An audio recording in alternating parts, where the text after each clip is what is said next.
আহ, বন্ধুরা, আপনারা সবাই কেমন আছেন? সবাইকে নমস্কার। অনেকদিন পর আমি চ্যানেলে আপনাদের মাঝে এসেছি। তো এখন তো নভেম্বর মাস, খুব ঠান্ডা, এখন শীতকাল শুরু হয়ে গেছে। এখন বাসায় বাসায় ঘরে ঘরে ঠান্ডা, সর্দি, জ্বর মানে লেগেই থাকে। বিশেষ করে সবচেয়ে সাফার করে আপনার বাচ্চারা এবং যারা বয়স্ক ব্যক্তি আছে, সবার জন্যই এটা প্রযোজ্য। আমি এখন আপনাদের জন্য একটা এমন একটা মেডিসিন তৈরি করব। এটা মেডিসিন তৈরি বলে হোমমেড, সেটাকে বলা হয় চামনপ্রাশ। হ্যাঁ, চামনপ্রাশ তৈরি করব বাসায়। তো দেখাবো যে কিভাবে তৈরি করতে হয়। তো আপনারাও এটা তৈরি করবেন এবং শীতকালে, বিশেষ করে শীতকালে খাবেন। প্রতিদিন 1 চামচ করে খাবেন। দেখবেন আপনাদের সর্দি কাশি সব ভালো হয়ে গেছে। বিশেষ করে যারা বাচ্চারা আছে, বাচ্চারা খেতে পারবেন এবং সবাই এটা তৈরি করে দেখতে পারেন আর কি। তো আপনারা বাজারে অনেক ধরনের আপনার আমলকি পাওয়া যায়। আপনার বড় আমলকি যেগুলো হাইব্রিড, এগুলো কিনবেন না, একটু দেখে কিনবেন। এই যে ঠিক এই সাইজের আমলকিগুলো আপনারা কিনতে পারেন।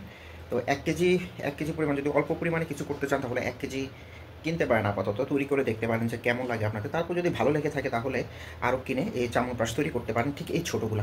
তো এটা আমি কি করেছি, বাসায় এনে ভালো করে ধুয়ে, খুব ভালো মতো ধোবেন। তারপর ধোয়ার পরে এটা বয়েল করবেন, ভালো মতো সিদ্ধ করবেন। সিদ্ধ করার পর যে পানিটা আছে, আমলকির সাথে যে পানিটা থাকে, এটা যাতে আমলকির সাথে থেকে যায়। হ্যাঁ, ওই জলটাও দেওয়ার চেষ্টা করবেন। যেমন আমি দেখাচ্ছি, এই যেটা আমি সিদ্ধ করেছি, আগে সিদ্ধ করেছি, এটা আপনাকে দেখাবো প্রসেসটা। তো এটা আমি হাতে চটকাবো না, এটা আমি ব্লেন্ড করব। তো আরও যে মশলাগুলো আমি চামনপ্রাশের সাথে তৈরি করার সময় দেবো, এগুলো আমি আপনাকে ব্লেন্ড করে দেখাবো। আর কী কী লাগে দেখাবো আমি।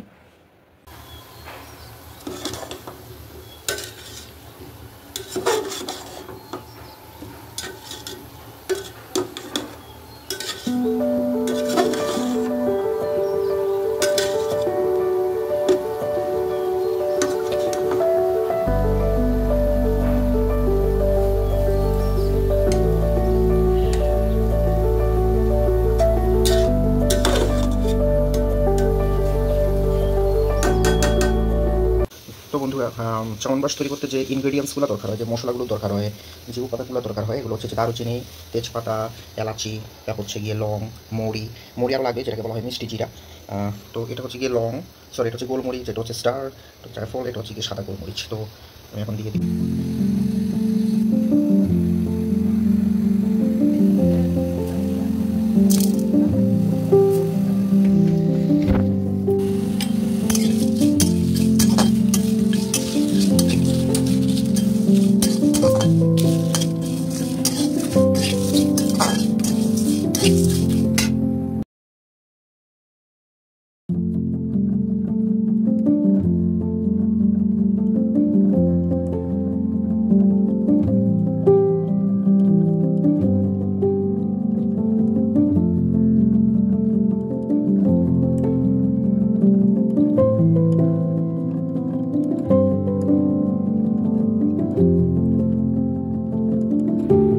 বন্ধুরা, চামপাসটা তৈরি করার জন্য অবশ্যই এখানে আদা লাগবে, তুলসী পাতা লাগবে। তুলসী পাতা কারণ শহরে তো পাওয়া যায় না, অনেক কষ্ট আমি কালেকশন করেছি।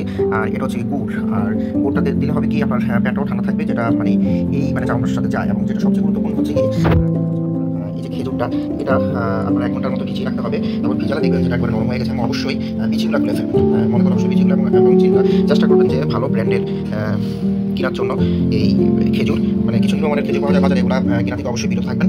তো এগুলো আমি রেডি করে রাখলাম। এখন চামপাসের জন্য এগুলো খুবই দরকার।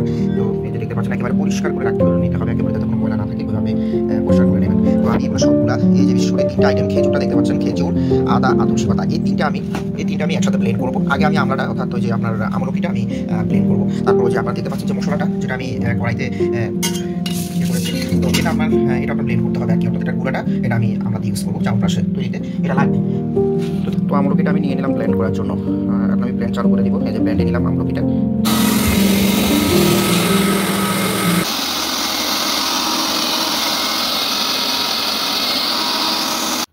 তো আপনার আমলাটা ব্লেন্ড করার পরে এই দেখুন আমলাটার কী অবস্থা, কত ব্লেন্ড, এত মিশ হয়েছে এই যে আমলাটা, আমলকিটা।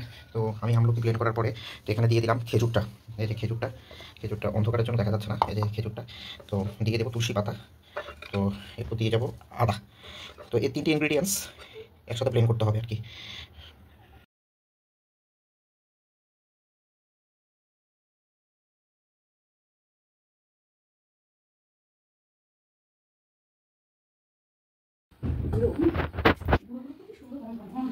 দেখুন বন্ধুরা, এই যে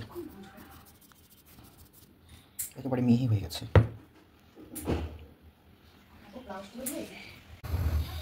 ঘি দিয়ে দিলাম।